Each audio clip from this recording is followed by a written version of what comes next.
What if one winter mistake could bind two lonely souls tighter than a vow? The wind in Dry Creek did not whisper. It scraped across the land like a knife dragged over stone, carrying red Wyoming dust that settled in every crease of a man's skin. It was the winter of 1878, and the cold felt like judgment. Willow Run, the town's thin lifeline of water, was no more than a muddy thread.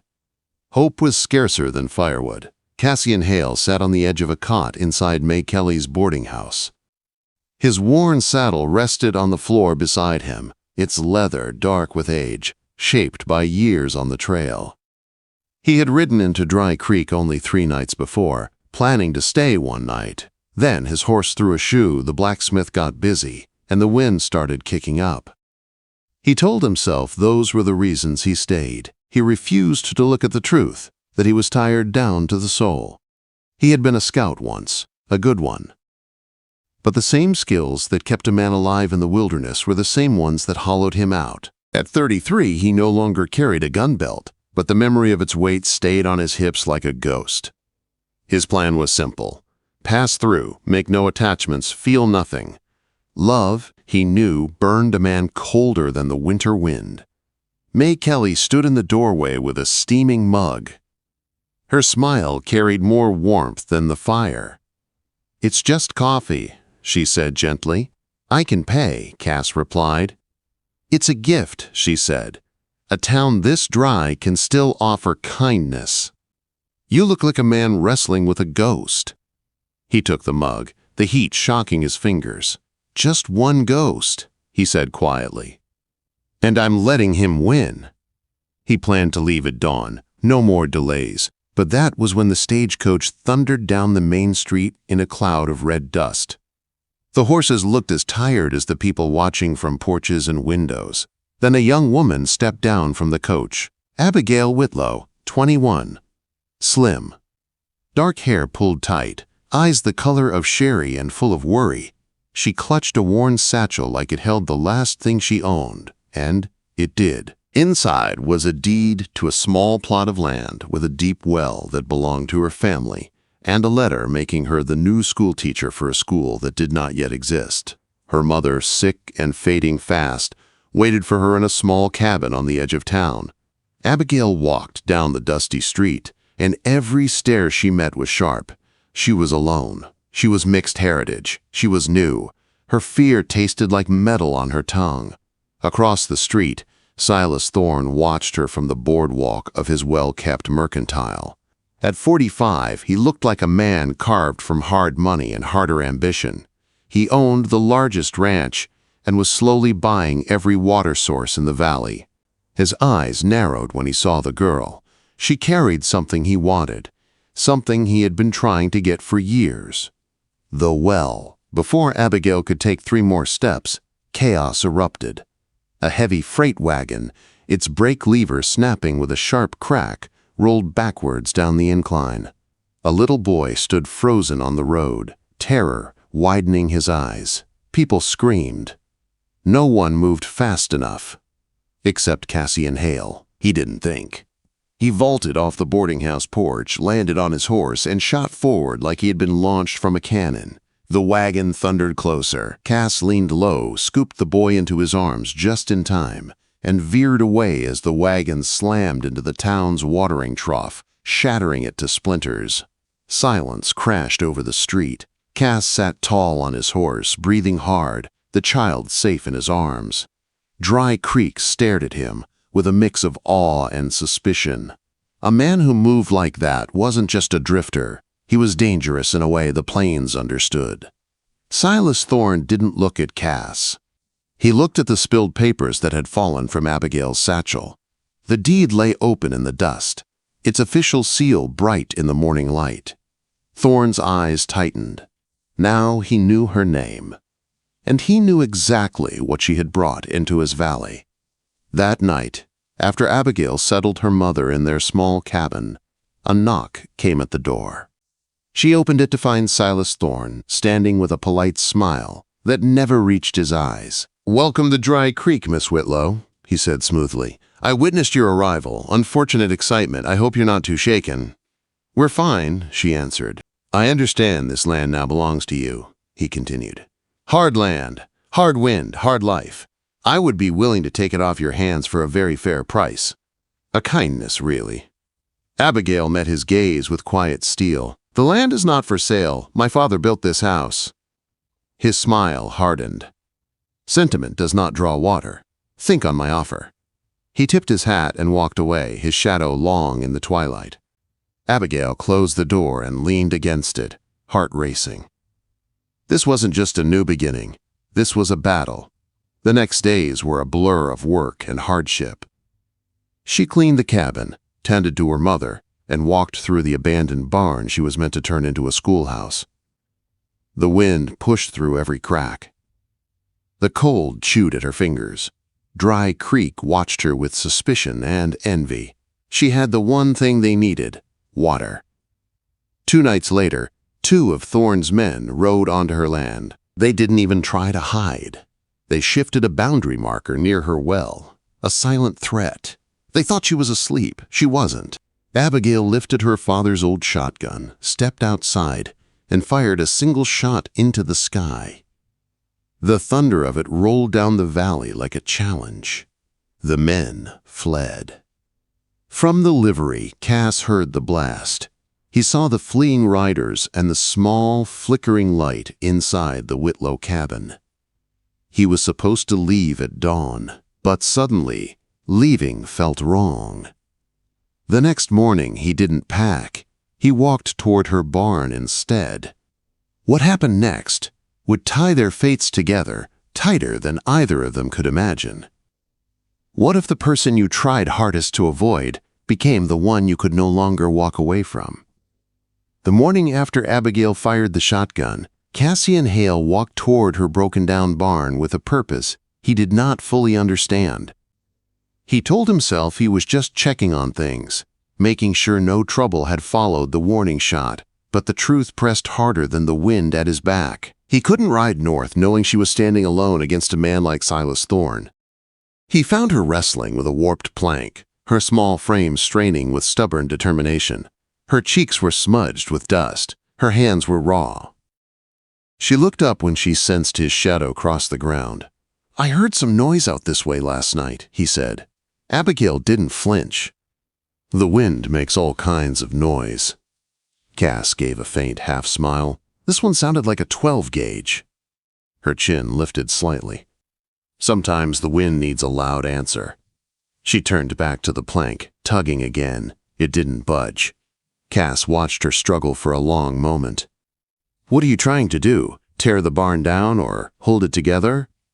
"I'm building a school," she said simply. He looked at the sagging roof, the broken boards, the yawning gaps in the walls.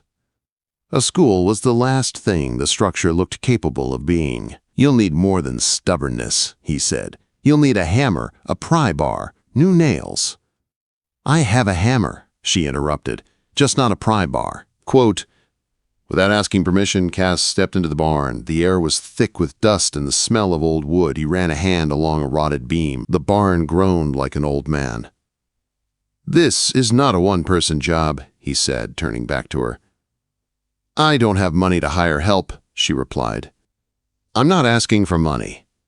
Something softened in her face. Not trust, not yet, but recognition of sincerity. She studied him, really seeing him for the first time.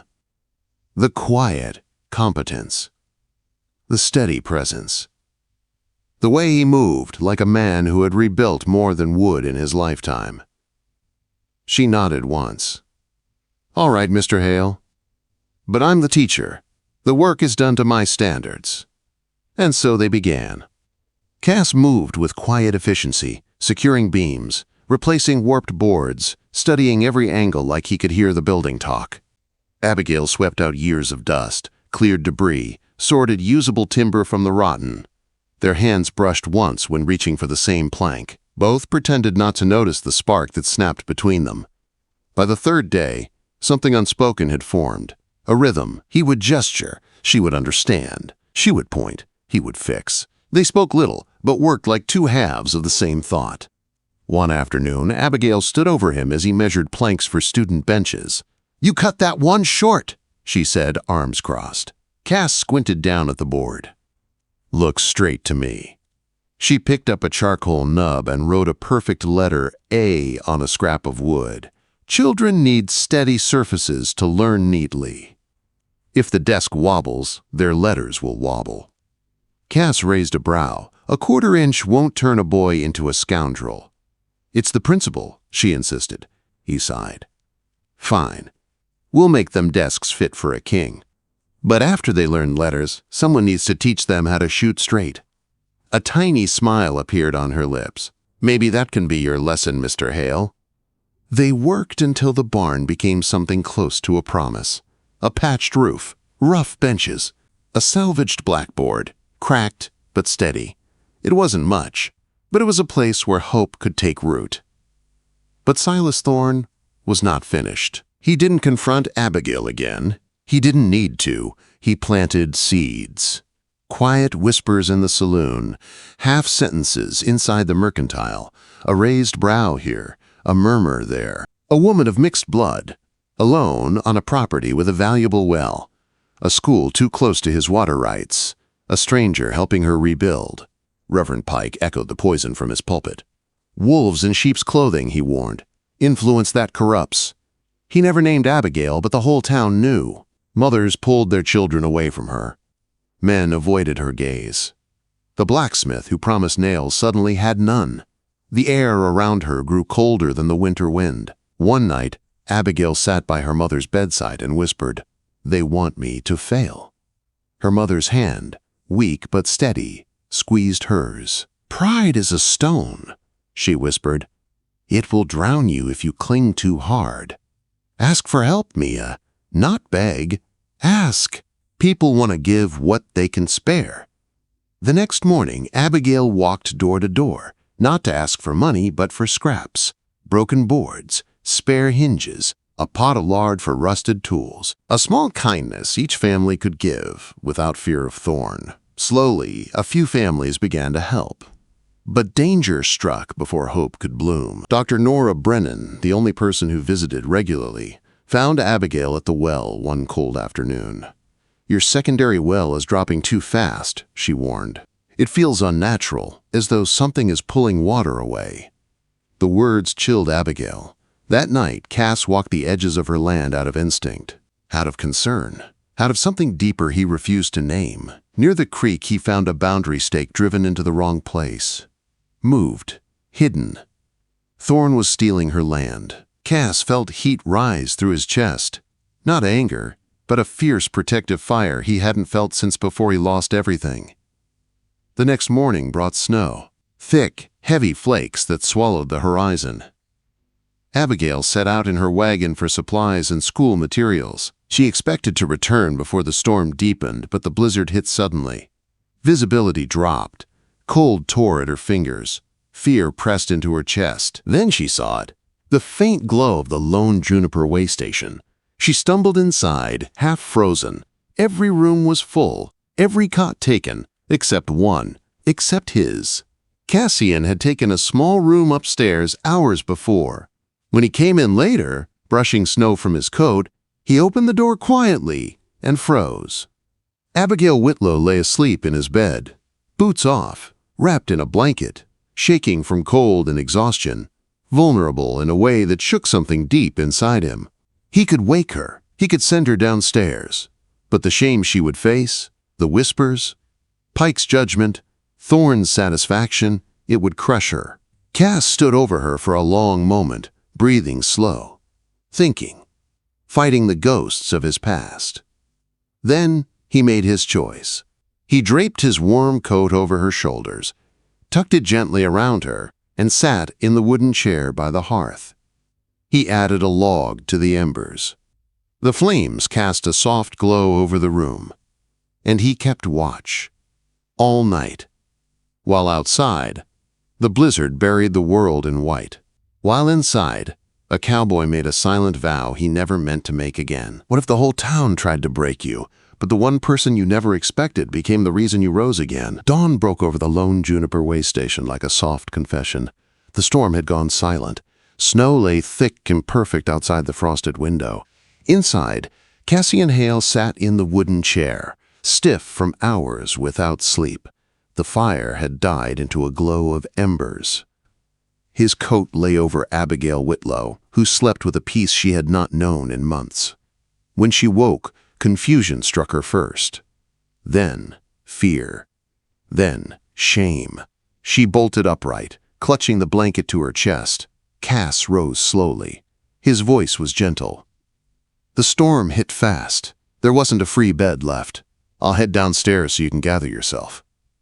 No accusations, no questions, no judgment, just dignity. She nodded, unable to speak.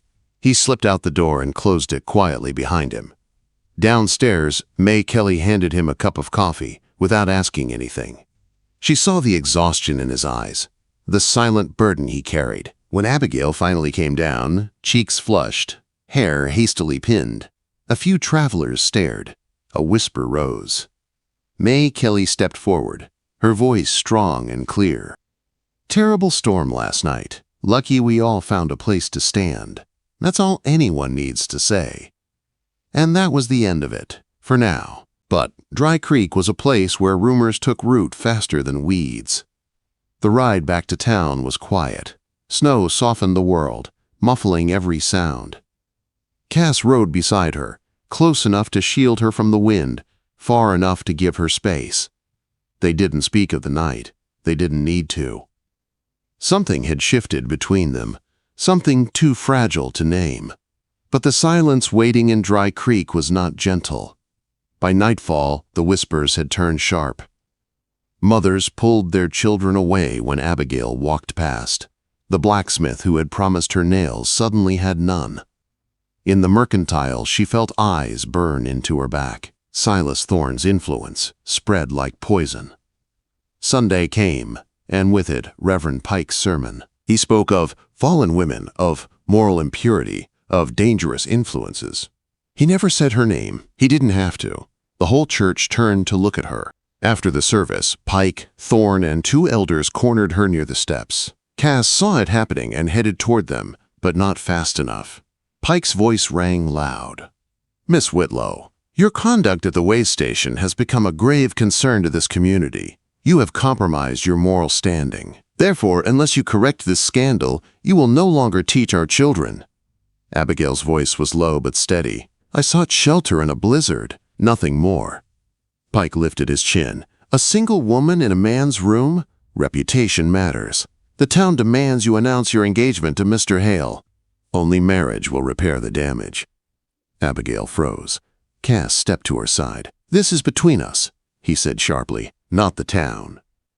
Thorne touched Cass's arm, smiling like a snake. "No, my boy. When a woman teaches our children, it becomes everyone's concern." Quote, that night, Cass found Abigail alone in the half-built schoolhouse. The cracked blackboard behind her looked like a wound. "They mean to break you," he said softly. "I can't marry to save my reputation," she whispered. "That is not freedom." "There's another way," Cass said, "a temporary engagement. A story we tell to keep Pike quiet, to protect the school, nothing binding, no vows." Abigail stared at him, torn between fear and gratitude. Before she could answer, Dr. Nora Brennan entered with dirt on her skirts and fury in her eyes. "I found it," she said, "a hidden pipe buried near your well. Thorne is siphoning your water." Abigail felt the world tilt. Cass felt something else. Purpose, that night, changed everything. Cass walked the creek bed and found survey stakes moved, land shifted, lines stolen. He felt old instincts come alive, not the instincts of a drifter, the instincts of a protector. Deputy Crowley found him in the dark, shaking with guilt, and handed him a rolled map, Thorne's secret geological survey showing exactly how much water he wanted to take. "I can't serve a man like him anymore," Crowley whispered. "Use this." The next days were war. The schoolhouse was burned by hired hands. Smoke filled the valley. Abigail and Cass rushed the children out, but smoke seeped into her cabin. Her mother inhaled too much. Her breathing weakened. Abigail sat all night at her mother's side as Cass kept vigil in the corner, silent but steady. When her mother passed at dawn, Cass whispered the truth he had long hidden. When my wife died, I ran. I ran from everything, but I won't run from you." Her mother's final words echoed in her ears. Do not live with your head bowed. By morning, Abigail stood straighter than the schoolhouse ever had, and she made her choice. "I'll do it," she told Cass. "We announce an engagement, not to save me, to save the school." Their final proof came when they found Thorne's illegal dam, swollen with melting snow, ready to burst. Cass photographed everything: the pipe, the stake, the dam. He gathered evidence like ammunition. When Thorne dragged Abigail into court, Cass walked in with truth on his side. But nature judged faster than any courtroom. A crack thundered through the valley. The dam broke. A wall of water tore down the canyon, swallowing fences, barns, everything in its path. Men yelled for horses. Women screamed for their children. The entire town scrambled for higher ground. Cass didn't run. He charged into the flood beside Hayes and Crowley, hauling ranch hands from rooftops, pulling livestock from the current. Then he saw him, Silas Thorne, pinned under his porch beam as water rose to his chest. He could let the flood finish him. He could watch justice take shape in muddy water. But Cass was not built for vengeance.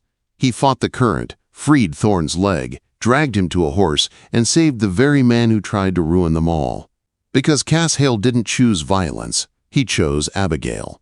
When the water finally receded, Dry Creek saw the truth with their own eyes: Thorne's lies, Pike's hypocrisy, the stolen water, the burned school, the cruel rumors. The town rose around Abigail Whitlow like a shield. Crowley became sheriff. Pike was cast out. Thorne left Dry Creek with nothing. Families donated land, lumber, paint, nails. A new schoolhouse rose on the hill, strong, warm, proud. At its door hung the sign Abigail had painted the day before the fire: "Knowledge needs water and courage."